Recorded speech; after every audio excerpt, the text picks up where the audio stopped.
credit movement in this country started in 1904 and it had its own difficulties since the last several decades.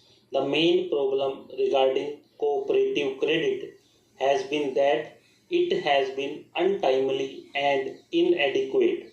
In 1904, the Cooperative Societies Act was passed, which was later amended in 1914. Then there were certain committees appointed and they reported about the weaknesses of the credit movement in the country. In 1919, this subject of cooperation was transferred to the states, after which several states passed cooperatives acts of their own. Thereafter, in 1929, the Royal Commission made certain inquiries about cooperation and the credit movement and made certain recommendations. And till 1950 or 1951, there was very little improvement in the field of cooperation.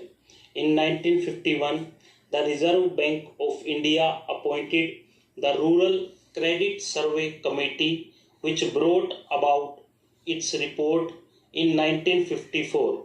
That committee came to the conclusion that only 3% of the credit required by the agriculturists in the country was being met by the cooperatives, and it made certain suggestions. It suggested that there should be an integrated credit structure in the country and said that there should be share participation by the government in the cooperative societies.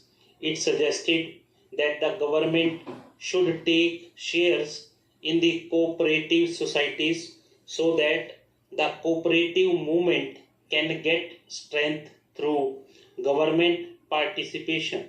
The second recommendation made by the Rural Credit Survey Committee was that there should be linking of credit with marketing, processing, consumers, storage, and all other fields of activity so that credit will develop marketing, consumption, processing, etc. Yet another recommendation was that there should be a training program for the non-officials. The fourth recommendation and the most salient one was that there should be a three-tier structure of credit. There should be cooperative societies at the lower level, then there should be district banks, and then the apex banks, and that all the three should be interlinked. These recommendations were accepted by the Government of India. This report also recommended that in order to implement these suggestions, there should be a national cooperative development and warehousing board. The Government of India have accepted these suggestions in 1956. According to that act, there came into being a warehousing board which took care of the warehouses in the country, and also the National Development Board which took care of the development of the cooperatives.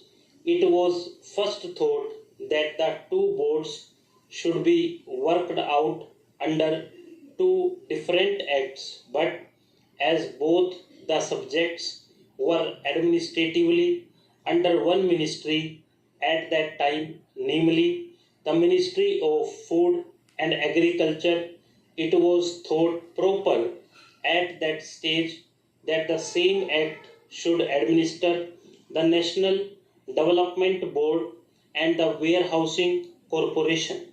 Thereafter, a separate Department of Cooperation was created and attached to the Ministry of Community Development, now called the Ministry of Community Development, Panchayati Raj and Cooperation, and it was decided by the government in 1960 that there should be two separate acts, one for Cooperative Development Board and the other for warehousing. In one of the papers submitted by the Ministry of Food and Agriculture, on the basis of which the presidential order to create the Department of Cooperation was passed, it was suggested that these two bodies should be administered separately, and that is why we have now come before Parliament with this National Cooperative Development Corporation Bill. The other bill relating to the Warehousing Corporation will come up through the Ministry of Food and Agriculture after the bill is passed. Therefore, sir, the present bill is only an amending bill, and opportunity has been taken to have some minor amendments made in the bill. Firstly, the original act covered only agricultural produce, and agricultural produce had been defined in that act. And now, besides agricultural produce, any notified commodity is also being included. If government wants to include any commodity for which Parliament is competent to legislate, it can notify that commodity and apply the provisions of this measure to that commodity. In that case, we will not have to come to Parliament again and again. Any commodity which is in the concurrent list and for which Parliament can legislate can be notified by government for the application of these provisions. The second amendment is about the functional committees. In the present act, there is no provision for functional committees. Now, this corporation has to deal with credit, processing, marketing, consumers, and all these types of items in order to boost up the cooperative movement. We found that there was a lacuna, and therefore we have suggested a provision to have functional committees. It is only an enabling provision, and after this bill becomes act, we will have functional committees regarding credit, processing, consumers, etc. Then there was no power of delegation. Stop.